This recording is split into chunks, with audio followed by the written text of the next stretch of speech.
Are you sick of kitbashing your 40k cultists to align with a specific chaos god, or to match your army's aesthetic better? Well, 3D printing can be the answer. And for this video, I'm going to show you how I created some cool Death Guard cultists for my army, plus give you some other options for all the other chaos gods. So let's get to work.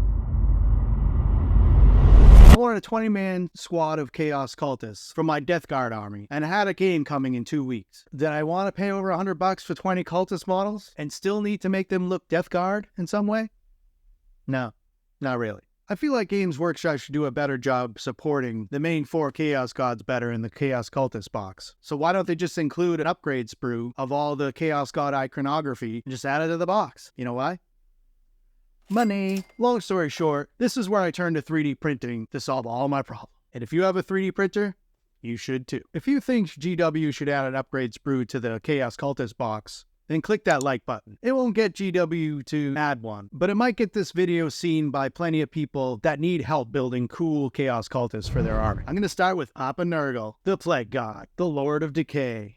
Nurgle is associated with disease, decay, and the cycle of life and death. Followers of Nurgle often seek to spread pestilence and flood the universe with Nurgle's rot. Nurgle's visual representation often features grotesque and mutated forms, with a focus on decaying and bloated bodies. Station Forge has a great selection of grim, dark STLs, and for cultist options, they have the Corrupt Guard Walkers, which remind me of Poxwalkers more than cultists, but either way, they're super cool. For me, I wanted something that represented mortal cultists before being twisted by mutation. They still may need masks to not succumb to Nurgle's gift, so I found a couple options. First up was Bestiarum's Bane Gunners, and then there's the Adeptus Miniatures Dark Crocs, which actually have a second set for heavy weapons. The Death Guard Cultist can take 1 grenade launcher, 1 flamer, and 1 heavy stubber for every 10 models, so I wanted those options. I'm kind of a stickler for WYSIWYG, so I wanted to make sure that reflected on my models. As you may know, I'm a huge fan of Bestiarum Miniatures, and I'm already a member, and I love kit bashing, even for 3D printing, so that's the direction I went. I'll go over other options for the rest of the Chaos Gods later in the video. The Bane Gunners didn't have all the weapon options that I wanted, but it did have the Flamesower model and the Bane Commander. So I shrank them down to match the size of the rest of the unit, so I had the Flamers and the Champion covered. I just needed the grenade launchers and the heavy stubber models. This I took care of with pieces from Station Forge's Grim Guard sets, the Infantry Builder and Armored Squad. Using the Bane Gunner kit batch assortment from Allstein 1, I printed out the bodies and then used the arms and weapons from the Station Forge kits. Once everything was built, it was time to prime and undercoat. I went with a black prime using my usual Molotov paints. Signal black for the base prime.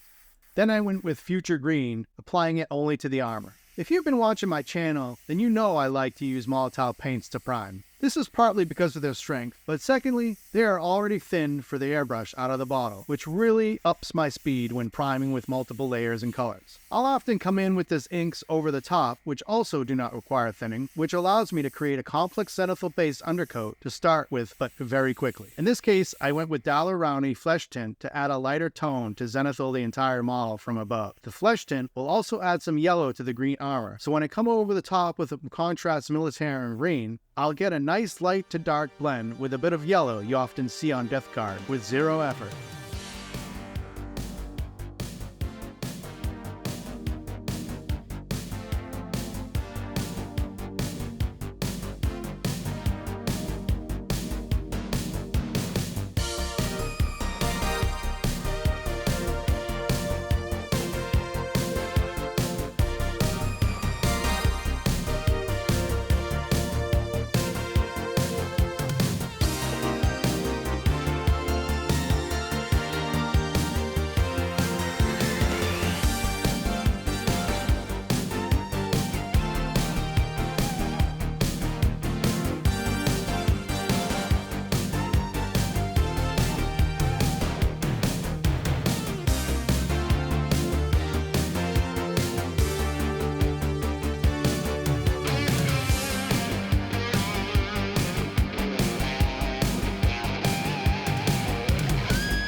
Next, it was time for shading and highlighting. Thanks to the trusty Zenithal, the only thing I really needed to shade was the metallics, though I shaded this champ's cape as well. For this, I went with Nuln Oil. I still have the old formula, seeing I don't use acrylic washes all that much anymore. What do you guys think of the new formula? Write in the comments if you have a strong opinion, one way or the other. As far as highlighting goes, I went with Army Painter Skeleton Bone for the cloth, Citadel's Mournfang Brown for the leather. On the champ, I ended up first using a layer of Ari Painter Dragon Red on his cape, then mixed the Dragon Red with Kislev Flesh to add a second highlight, which I ended up not loving. So I thinned Citadel Contrast Blood Angels Red a lot and filtered the entire cape, which fixed it for the most part. I find if you're laying something and it's too strong, sometimes you can filter contrast paint over it to unify the layers, which often helps blend everything together.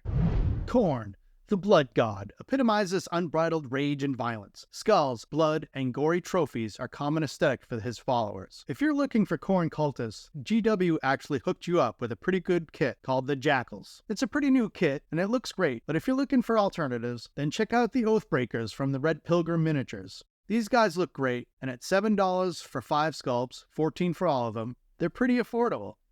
If you're a Necromunda player, you might even have some corpse grinders laying around that would be a great stand-in for Khorne cultists as well. Slaanesh, the Dark Prince, the god of pain, pleasure, excess, and desire. The followers of Slaanesh are known for seeking pleasure in all forms, often to the extreme and destructive ends.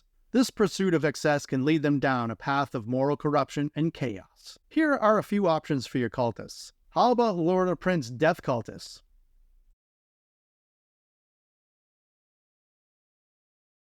Or maybe Bestiarium's Dark Elf Cultists. I think that Creature Casters Minions of the Slumbering King fits the bill as well. I feel like there are a ton of models out there you can find that fits this aesthetic. Tzeentch, the Changer of Ways, or the God of Change, Sorcery, Fate, and Hope. He is often associated with change, manipulation, scheming, and magic. Followers are known as sorcerers, and they are often marked by mutations caused by the chaotic energies they harness. A couple options I found for Tzeentch are Station Forge's Corrupt Guard Cults.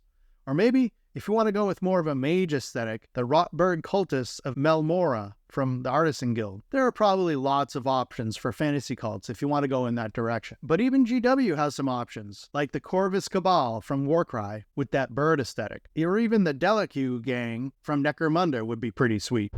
If you're going with the Undivided Chaos Army, then maybe you're fine with the more generic 40k cultists. But if you still don't want to use the GW kit, then check out Station Forge's Corrupt Guard. Station Forge has a ton of awesome grimdark 40k-like models to choose. Another option is Dark Factory Miniatures Cultists of the Dread Gateway. One of my buddies even went with the Frostgrave Cultist box. You can't go wrong with 20 models for $30. There's also a bunch of kill teams or Necromunda gangs you could use as cultists. And that's about it. I made quick work of these 20 models and was able to use them in a game. I hope you like them.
Not everyone may have access to all these STLs for an inexpensive cultist unit, but if you have a 3D printer, you just have to keep your eyes peeled for STLs you can use as proxies for your favorite games. Anyway, I appreciate you. Smash that subscribe button. Thanks!